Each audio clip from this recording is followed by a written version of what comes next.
Hi there.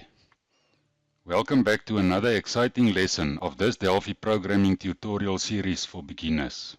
You are now watching Unit 10.4. In the previous lesson, I explained variables in Delphi. We learned how to declare variables in a Delphi procedure, how to store values in variables, and how to process the values in a variable to display the results to the user. In that lesson, I used a methodology or a flow that makes it easy to structure and plan your code in a logical way. That flow is called IPO. In this lesson, I will explain how you can also apply IPO in your own Delphi projects to write Delphi code in an easy and logical way. IPO is short for Input, Processing, Output. I will also demonstrate IPO with this project that we started back in Module 5. You probably noticed that this video includes English subtitles for those of you who find it difficult to follow my heavy Afrikaans accent. I plan to add subtitles to all these video lessons. Now let's explore IPO, or Input, Processing, Output. Programming is like baking a cake. I have never baked a cake before, so I can't say programming is as easy as baking a cake, but it is surely as easy as eating a cake. When you are done solving a problem, it tastes as sweet as a cake. Well, that is if the cake didn't flop. To bake a cake, you must first know what kind of cake you want to bake. Is it a birthday cake? A wedding cake? Is it chocolate or vanilla? And what colors will it be? Or how many tiers will it have? This is called the requirements of the user or the consumer. Your users also have requirements for their programs. That is not only the look and feel of the program. A beautiful cake may taste horrible. Similarly, a beautiful, well-designed program may not work as expected. We must first determine what we need to bake a perfect cake. That is the ingredients, like milk, eggs, sugar, salt, and so on. The ingredients is the I of IPO, or the input for the cake. So we need to determine what is the input for the program. The input may be any piece of data that is needed to get to the end result.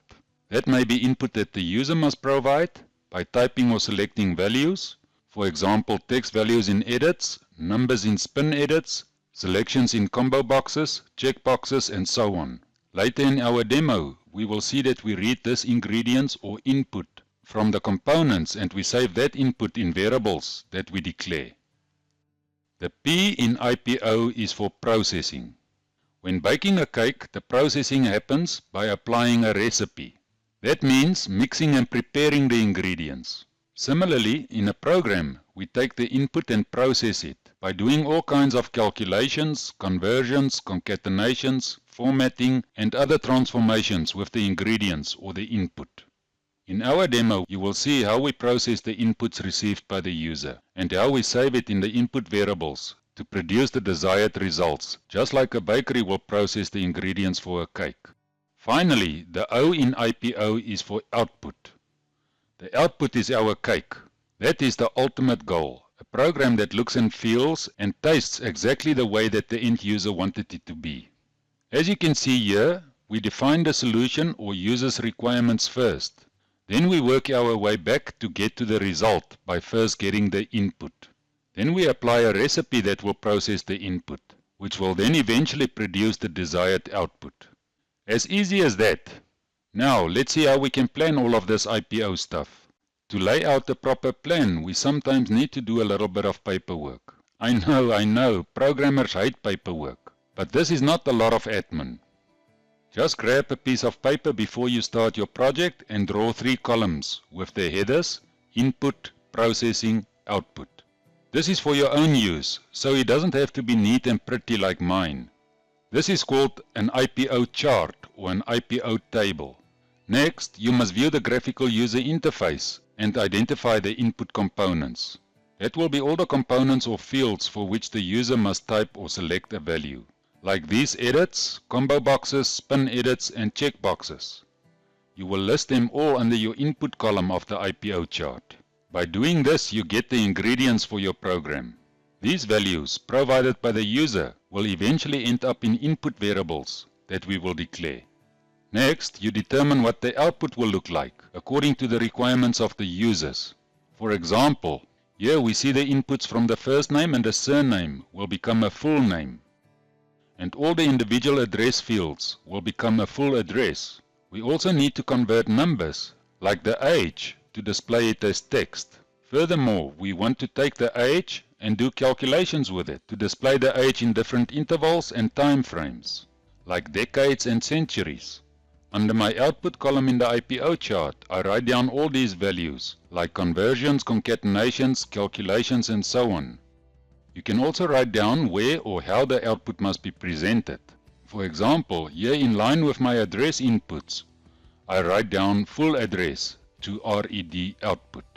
That means that these four fields must become a full address when I process them by concatenating the values to produce this output. By doing this, you identify what variables will be needed for your output. In this example, I will need a string variable because the full address will be string characters. And here, for processing the age, I will need different numeric variables. After identifying your input and output, you must then work your way back to process the input to get to the desired output. Let's look at the output again. So next we will write down in the process column what to do with the inputs to produce the desired outputs. That can be getting or reading the values from the visual components, merging or concatenating individual values like these two processes, or just formatting a value to uppercase characters like the country and contact code fields, year and year. You also may want to process calculations, like these processes I listed here, that must do calculations on the age field. And this is how you should draw your IPO charts. Now that you have the input processing and output planned out, you have a good starting point for your project. From this IPO chart, you can now identify in the input column which input variables you must declare. And the output column gives you an idea what variables to declare to use for output. And the processing column shows us how to get from the inputs to the outputs. I know this looks like a lot of extra work, but believe me, it saves a lot of time in the long run, because this IPO chart helps you now to get an immediate starting point, and it gets the creative juices flowing. Just try this with a few of your projects, and you will find that you will become so confident that you will eventually create IPO charts in your head. Now, we must apply this IPO chart in a program. You must now open the contact information project that we created in previous lessons. We will modify the code in the click event handler of the button named BTN display. If you do not have the project yet, you must go back to Module 5 and complete all the lessons. Or you can download the project files from www.patreon.com/LearnDelphi. Just go over to patreon.com/LearnDelphi and search for the module or unit. If a lesson has downloads available, you will find the link at the bottom of the video. Click the link and download the zip file and extract it to a location of your choice. I included 3 folders. A video folder that includes this video that you can view offline. I also included 2 project folders. The first one is a starter folder with a starter project so that you can do the demonstration and exercises with me. And then also the solution folder with a working solution that you can use to compare your project with mine. If you are not a patron yet, these lessons may not be available to you yet. It will, however, be published to the public in due course. Here I have my project open in design time. We already identified these components as the inputs for our project. And we also listed them in our IPO chart. We now need to declare variables for these inputs. Our inputs must be saved in variables when the user clicks the button that we named BTN display. So we must declare the variables in the procedure that handles the onClick event of BTN display. While your project is in design time, double-click BTN display. This takes you to the click event handler in the forms unit. Now just a few things here. If you created this project from my previous lessons, you may already have code in this event handler. In that case, you must remove all the code that is already there. We will rewrite the previous code. Our new code will use variables and apply the IPO chart that we just created. And if you downloaded the project from patreon.com/LearnDelphi, you must open the project in the starter folder that you downloaded. In that case, this event handler for the onClick event of BTN display will not contain any code, like mine here on the screen.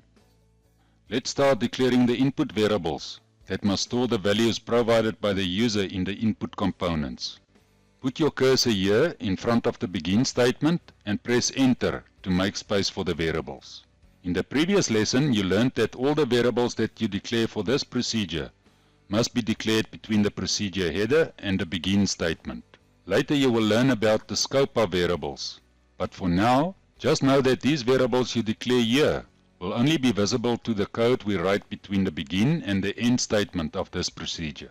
Therefore, we will not be able to use them in these two procedures, but I will explain that more in detail in future lessons. Let's now look at the input column in the IPO chart. We need to declare variables that will read the values from these components. Start by typing var. This statement tells Delphi that you want to declare some space in memory. In Module 9, Unit 9.2, you learned how to comment or annotate your code to make your code more readable and descriptive. On the next two lines, type two comments. The first line reads input variables, and the next line reads output variables. I will declare all the input variables under this comment, and later on, when we identified our output variables from the IPO chart, I will declare variables for the output under the second comment. These comments now serves as a guideline, and it also provides a description of the code that we write underneath them. Put your mouse after the first comment, press enter to make a space between the two comments. Type the following lines under the first comment. Before you type, let me first explain the lines. Then you can pause the video and type what you see on the screen in your own project. On this line, I declared three variables named str first name, str last name, and str gender as strings. Notice how I declare multiple variables of the same data type on the same line.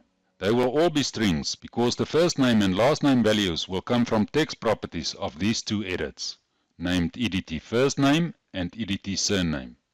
Also notice that I do not use the same name for the surname variable as for the surname edit.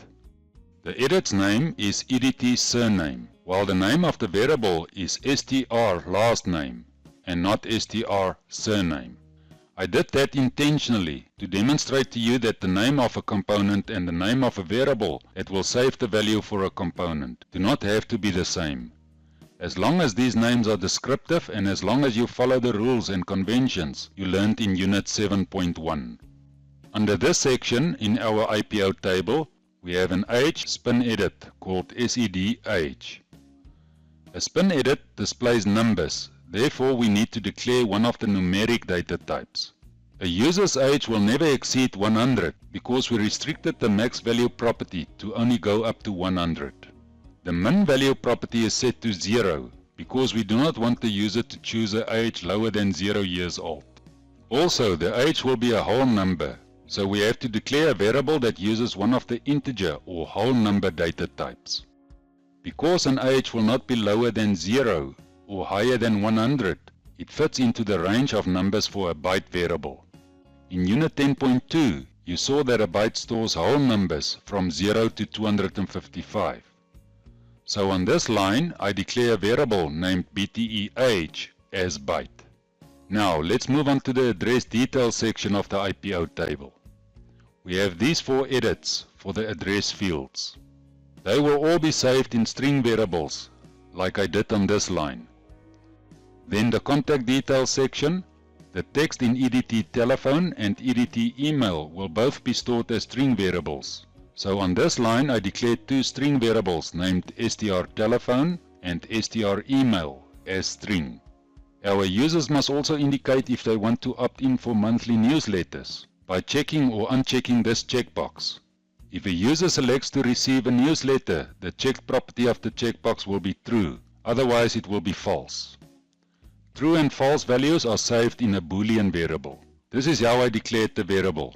I named it bln send newsletter, and I declared it as a Boolean. Now let's look at the output column of the IPO chart.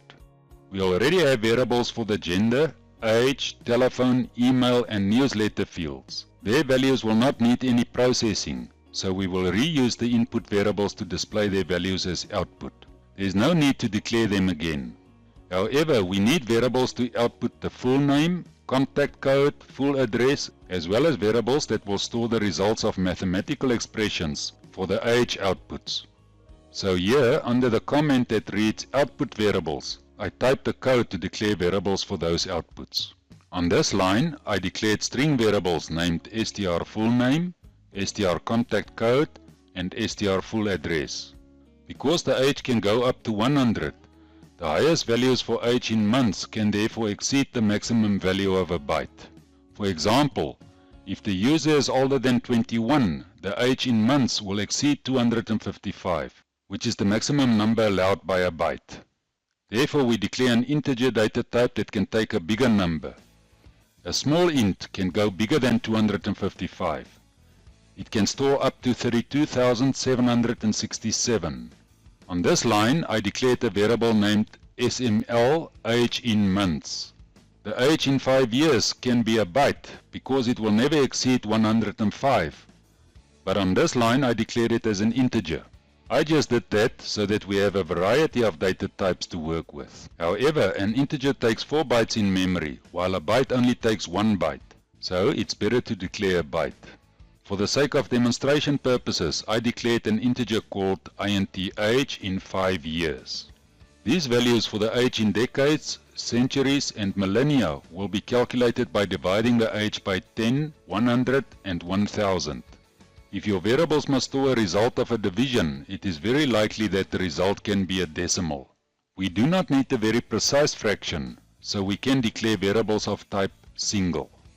On this line, I declared 3 single variables named SNG-age in decades, SNG-age in centuries, and SNG-age in millennia. Now we have variables for all our inputs and outputs. We now must look at the process column of the IPO chart and apply the processes we've written down.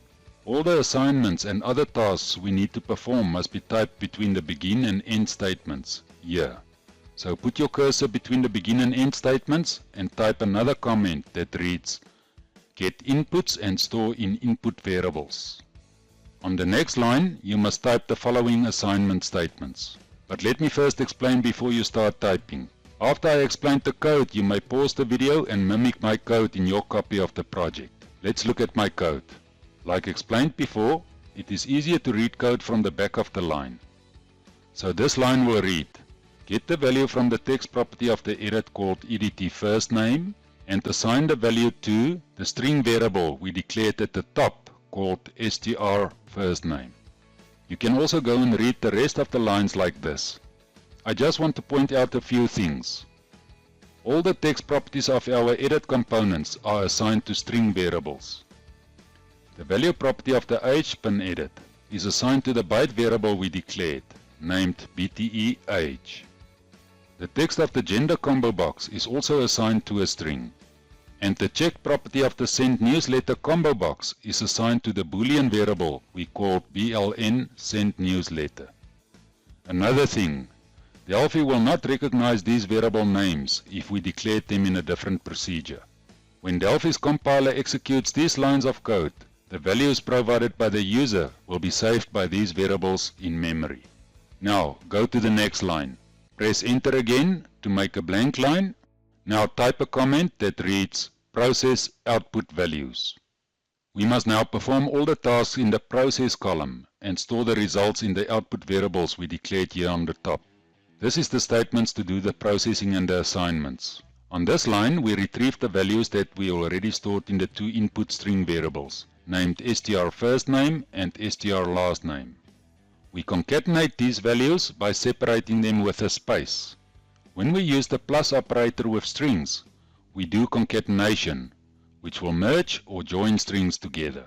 In this example, we need to squeeze a space in between the name and the surname, otherwise it will be displayed without a space in our output. A space is also a character in programming, so we do it like this. We take the str first name and concatenate it with a space, which we open with an inverted comma, then the space bar, then we close the space with another inverted comma. Then we concatenate that with the value in the str last name string variable. The result of this expression is then assigned to the string variable named str full name. On this line, I use the copy function to retrieve the first 3 characters from the input variables that holds the first name and last name values. For more information about how the copy function works, I explained many of these functions that we use here in Unit 8.9. Please go back to Module 8, Unit 8.9 and watch that video again. These copied values are then concatenated into a string of characters which consists of the first 3 characters of the first name and the first 3 characters of the surname. The concatenated value is then passed to the uppercase function to convert the value to uppercase characters. I also explained the uppercase and lowercase functions in Unit 8.9. Let me also explain another thing here. Here we nest functions in functions.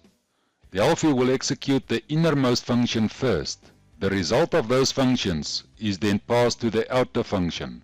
So it works the same as mathematical expressions. The expression in the nested brackets are calculated first, and their results are then passed on to the expressions in the outer brackets. In this line, I concatenate all the string variables that store address fields. I also concatenate combinations of commas and spaces between the string variables to separate the values in one long address. And I format the variable named strCountry to uppercase characters. Here I get the value in the byte variable named bte_age and multiply it by 12. That calculates the approximate age in months and assigns the results to the small int variable named sml_age in months. And here I add 5 years to the age and assign the result to the integer variable named int_age in 5 years. And on these 3 lines, I do divisions to calculate the age in decades, centuries and millennia. All these results will likely be fractions, so we store them in variables of type single. In Unit 9.2, I also explained how to use this line on the right-hand side of the code editor. I also explained that you can write one instruction on multiple lines to shorten the lines, like this. But be careful, you can't just chop it off any way you want. Go check the video for Unit 9.2 again. In the meantime, do it exactly the way I do it here. Now, let me also show you a cool feature. Put your cursor here behind the string variable named strFullAddress and use backspace to remove the name. Type strf. Now press the Control key and the space bar on your keyboard. Now we see a list of variables that have the name starting with strf. The list displays in alphabetical order and the first item is highlighted in blue. Use the down arrow on your keyboard to select the strFullAddress. Now press Enter on your keyboard. Delphi types the rest of the name for you. This is very handy if you have a million things in your mind and you do not want to scroll up to find the variable's name. If you know the 3-letter prefix, you type that in. For example, str. Then you press Ctrl and spacebar to grab the name and to press Enter to complete the name. It helps you to type faster and you avoid mistakes like typos and undeclared variable names. Now, all that is left is to take the variables and display that as strings in the lines of the rich edit named red output. Let's first type a comment that reads display output. This part is the O in IPO. In other words, the end result, the cake. We will use the following lines to get the output. Let me quickly walk through the code, then you can try it. Here we clear the rich edit before populating it with the outputs. So what's the reason for that? Let me explain. The rich edit has a collection of lines, and we are going to add all these lines to the rich edit. However, if we add lines to the rich edit a second time, in other words, if we capture the contact information for a second user without clearing the first user's output, the second user's details will just be added under the first user's details. Then it will look something like this. We won't have enough lines to see all the second user's details. In this line, I change the rich edit's color to yellow. And all these lines of code, I concatenate the values in my output variables with some phrases and add the result to the lines of the rich edit named red output. Concatenating a string is quite straightforward. Here, I take the value in the string variable named str fullname that I processed higher up and I concatenate it with the phrase fullname. This result is then added to the rich edits lines. I do the same on all these lines where string variables are used.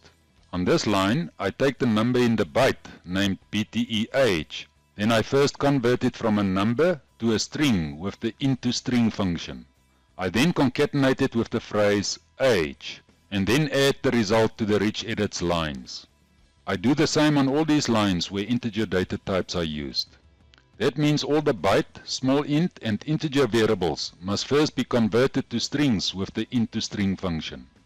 On this line, I use the float to string f function to convert and format my single variable named sngh in decades.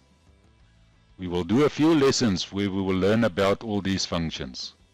When we unpack decimal numbers in a future lesson, we will learn more about the float to string f function.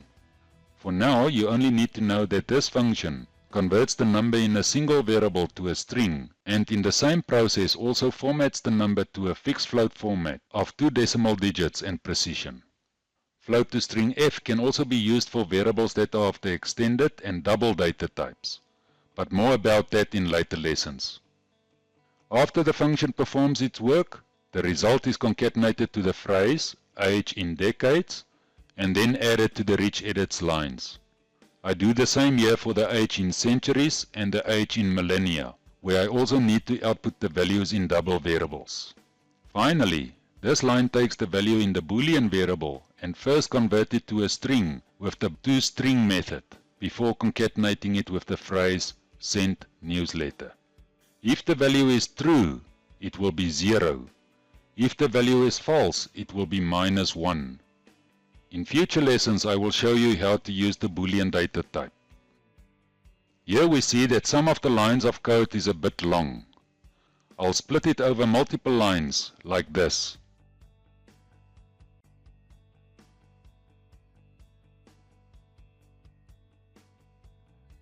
Okay, that was fun. Let's scroll a bit and admire our good work. But, like they say, the proof is in the pudding. We must run the application first, before we get too excited. Click the Run button and fill in some contact information. When you are done, click the Display button. Now go and check if you get the expected results. If you do get errors, you must make sure you followed me properly. You can also compare your project with mine if you downloaded the completed solution from patreon.com/LearnDelphi. And before we go, click on the Save All button. And if this tutorial was helpful to you, please like the video and subscribe to my channel. Also share my lessons with your friends, classmates and colleagues on social media. Thank you. And a big thank you for my current patrons on Patreon for your support. In this tutorial we worked with a variety of variables. In the next few lessons, we will zoom in on the details of each data type and explore their uses. We will start with the string data type next in Unit 10.5. See you in the next lesson.